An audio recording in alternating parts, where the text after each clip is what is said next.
315 metre लंबी और 18 floor building जितनी ऊंची। ये है MSC मेराविलिया क्रूज शिप, जो मॉडर्न शिपिंग इंडस्ट्री के लिए किसी रोल मॉडल से कम नहीं है।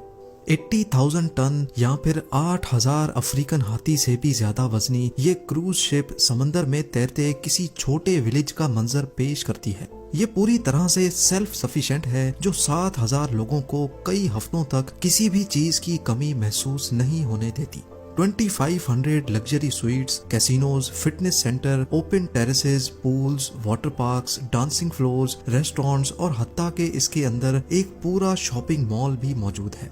इसकी कंस्ट्रक्शन में टोटल 1 अरब US डॉलर्स यानी कि 8,250 करोड़ रुपए और 60 लाख घंटों की मेहनत लगी, जो 450 इंजीनियर्स और हजारों वर्कर्स की दिन रात की मेहनत के सिवा मुमकिन नहीं था। शिपिंग कंपनी MSC ने इसकी डिजाइन और कंस्ट्रक्शन के लिए फ्रांस की एक कंपनी को कॉन्ट्रैक्ट दिया। उनकी रिक्वायरमेंट थी कि उनको एक ऐसी क्रूज शिप चाहिए जो स्टेबिलिटी में दुनिया की तमाम शिप से ऊपर हो, जो जब चले तो उसमें जरा सी भी वाइब्रेशन ना हो, उसमें कोई ऐसा मैकेनिज्म हो कि अंदर बैठे लोगों को सी सिकनेस या फिर मोशन सिकनेस भी ना हो। और सबसे बढ़कर MSC को ये पूरी क्रूज शिप सिर्फ 4 सालों के अंदर अंदर चाहिए थी।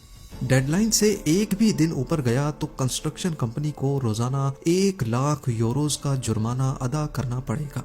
पर सवाल है कि इतने कम वक्त में ये मुमकिन कैसे होगा। ज़ेम टीवी की वीडियोस में एक बार फिर से खुशामदीद। नाजरीन, STX फ्रांस, जिनको इस स्टील के पहाड़ को खड़ा करने का चैलेंज सौंपा गया था, उनको इसकी कंस्ट्रक्शन के दौरान कई चैलेंजेस का सामना करना पड़ा।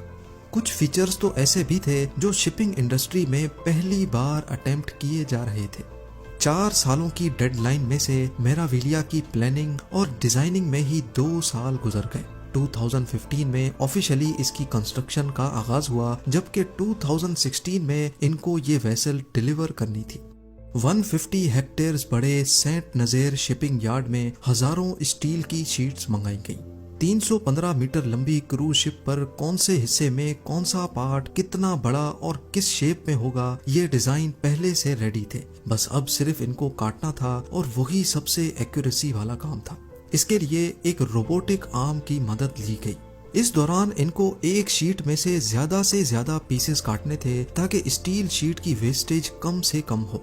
ये इतना एक्यूरेसी वाला काम था कि इसको हाथों की मदद से करना इम्पॉसिबल था, क्योंकि अगर एक भी पीस में 1 मिलीमीटर का भी फर्क आया तो पूरी 2 सालों की मेहनत जाया हो सकती है। मेराविलिया को बनाने के लिए टोटल 3 लाख पीसेस चाहिए थे, वो भी अलग अलग शेप के। इन पीसेस को वेल्ड करके बहुत कॉम्प्लेक्स पार्ट्स बनाए जाने थे, जैसा कि ये बल्बस बो, जिसको मरीन इंजीनियर्स बल्ब भी कहते हैं। ये बड़ी बड़ी शिप्स के बिल्कुल फ्रंट एंड पे लगता है, जो क्रूज के दौरान पानी को काटने में मदद करता है। अगर ये बल्बस बो ना हो तो शिप्स को ज्यादा ड्रैग का सामना करना पड़ता है, और ज्यादा ड्रैग का मतलब है कि ज्यादा फ्यूल इस्तेमाल होगा। बल्बस बो के अलावा शिप का हल बनाना भी एक बहुत ही कॉम्प्लिकेटेड टास्क होता है। ये मेन बॉडी होती है जो लाखों टन वजनी शिप को पानी में फ्लोट करती है। इसका डिजाइन और शेप बहुत ही इम्पोर्टेंट होता है, क्योंकि ये अलग अलग समंदरों में अलग तरह से रिएक्ट करता है। सॉफ्टवेयर की मदद से 150 हल डिजाइन बनाए गए और फिर एक एक को सिमुलेटर पे टेस्ट किया गया। ये सारी टेस्टिंग एक डमी शिप पे की गई, जिसमें जगह जगह सेंसर्स लगाए गए। कितनी स्पीड पे पानी की फोर्सेस का शिप पर क्या असर होगा, ये सारी टेस्टिंग करने के बाद जो हल सबसे स्टेबल था उसको सेलेक्ट किया गया। अब बारी थी मेराविलिया के सबसे इम्पोर्टेंट हिस्से यानी प्रोपेलर्स की। 20 मीटर ऊंचे ये स्टील के देव 80,000 टन वजनी क्रूज शिप को चलाने की ताकत रखते हैं।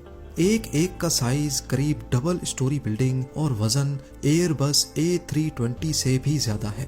ये electric motors total 4 crore watts के बराबर बिजली खर्च करती हैं। यानी ये इतनी ही पावर है जिससे 35,000 1.5 टन के एयर कंडीशनर्स चलाए जा सकते हैं। इन इंजन्स को खास तौर पे ऐसे डिजाइन किया गया कि ये किसी किस्म की भी वाइब्रेशंस पैदा ना करें, और अगर करें भी तो इनके अंदर स्पेशल वाइब्रेशन डैम्पिंग मटेरियल लगाया गया है।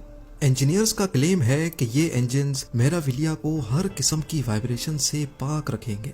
अपनी टॉप स्पीड यानी 22.7 नॉट्स या फिर 42 किलोमीटर्स पर आवर की स्पीड पर क्रूज के दौरान भी अंदर बैठे पैसेंजर्स को ऐसे महसूस होता है जैसे वो बीच समंदर में किसी 5 स्टार होटल में बैठे हैं। MSC मेराविलिया की इलेक्ट्रिसिटी रिक्वायरमेंट्स की बात की जाए तो इसमें पूरा पावर स्टेशन इंस्टॉल करने का फैसला किया गया। ये एक तरह का तैरता हुआ विलेज है जिसमें 7,000 लोग कम से कम भी 7 दिनों के लिए रहते हैं। 2,500 लग्जरी स्वीट्स, कैसीनोज, थिएटर्स और दूसरी लग्जरी फैसिलिटीज बहुत ज्यादा बिजली इस्तेमाल करती हैं। ये पावर स्टेशन 4 बड़े बड़े डीजल जनरेटर से बना है जो 11,000 वोल्ट्स करंट प्रोड्यूस करते हैं। इंजन की डिमांड पूरी करने के बाद ट्रांसफार्मर्स लगाकर ये वोल्टेज 230 वोल्ट्स पे लाई जाती है ताकि पैसेंजर्स इसको अपने इस्तेमाल में ला सकें। इलेक्ट्रिसिटी को शिप के कोने कोने में पहुंचाने के लिए मेराविलिया पर जो वायरिंग की गई है उसकी टोटल लंबाई 1500 किलोमीटर के करीब है। क्योंकि ये एक जायंट शिप है, इसी वजह से इसको वन पीस में बनाना तो पॉसिबल ही नहीं था। इंजीनियर्स ने डेडलाइन को पूरा करने के लिए इसके मुख्तलिफ मॉड्यूल्स को अलग अलग कंस्ट्रक्ट किया था। अब बारी थी असेंबली की, यानी तमाम मॉड्यूल्स को उठाकर एक दूसरे के ऊपर फिट करने की। ये एक तरह का जायंट पजल सॉल्व करने जैसी गेम थी। 5,000 टन वजनी क्रेन की मदद से असेंबली का काम शुरू किया गया। एक एक मॉड्यूल को इंतहाई एक्यूरेसी से लगाना बहुत जरूरी था। सारे मॉड्यूल्स को एक दूसरे के ऊपर फिट करने में और शिप की शक्ल बनने में पूरे 9 महीने लग गए। क्रूज शिप्स पे नॉर्मली लोग अपनी वेकेशन स्पेंड करने जाते हैं और ये कम से कम भी अपनी डेस्टिनेशन तक पहुंचने में 1 हफ्ता लगाती हैं। मेराविलिया पर 7,000 पैसेंजर्स को रहना था और इनकी पानी की रिक्वायरमेंट को पूरा करना ही एक बहुत मुश्किल टास्क होने वाला था।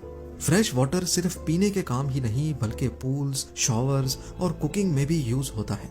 एस्टिमेट लगाया जाए तो शिप पे एक शख्स रोजाना 200 क्यूबिक मीटर पानी इस्तेमाल करता है, यानी अगर 7,000 पैसेंजर्स होंगे तो 14 लाख क्यूबिक मीटर पानी, वो भी रोज का। अब इतने ज्यादा पानी को तो कोई भी शिप स्टोर नहीं कर सकती। इस मसले से निपटने के लिए ऑन बोर्ड डीसैलिनेशन प्लांट्स लगाए जाते हैं। समंदर के पानी को गर्म करके स्टीम में कन्वर्ट किया जाता है जिससे सॉल्ट्स पानी से अलग हो जाते हैं।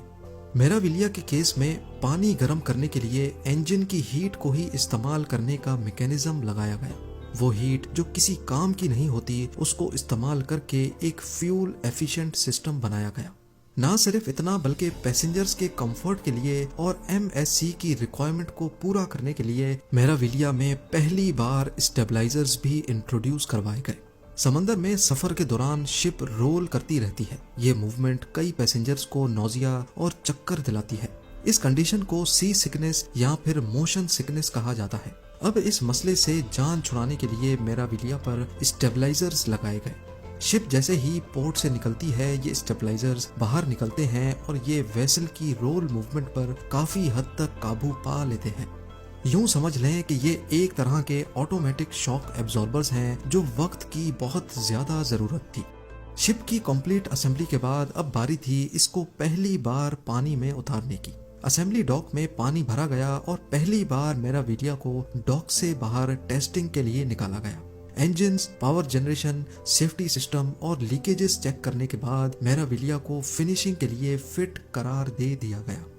अगर इंटीरियर डिजाइनिंग की बात की जाए तो मेराविलिया में 315 फीट लंबा seafront shopping mall, restaurants, cafe और रिलैक्सिंग के लिए एक पब्लिक स्पेस है जिसको गैलरिया मेराविलिया का नाम दिया गया है।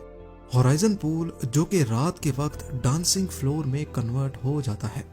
सिनेमा, स्पा, जिम और यॉट क्लब के साथ साथ 2500 सुपर लग्जरी स्वीट्स, बॉलिंग आली और F1 सिमुलेटर्स की फैसिलिटी भी मौजूद है। ये तमाम फिनिशिंग और डेकोरेशन का काम मुकम्मल करने के बाद STX ने वक्त से पहले ही इस शाहकार को MSC के हवाले करके अपना आखिरी चैलेंज भी पूरा कर दिया। MSC मेराविलिया मॉडर्न शिपिंग इंडस्ट्री के लिए किसी रोल मॉडल से कम नहीं है। 3 जून 2017 से ये इंजीनियरिंग मास्टरपीस सर्विस में है और इस पे सिर्फ एक दिन ट्रेवल करने के $600 या फिर 50,000 इंडियन रुपीस खर्च करने पड़ते हैं। उम्मीद है जेम टीवी की ये वीडियो भी आप लोग भरपूर लाइक और शेयर करेंगे। आप लोगों के प्यार भरे कमेंट्स का बेहद शुक्रिया। मिलते हैं अगली शानदार वीडियो में।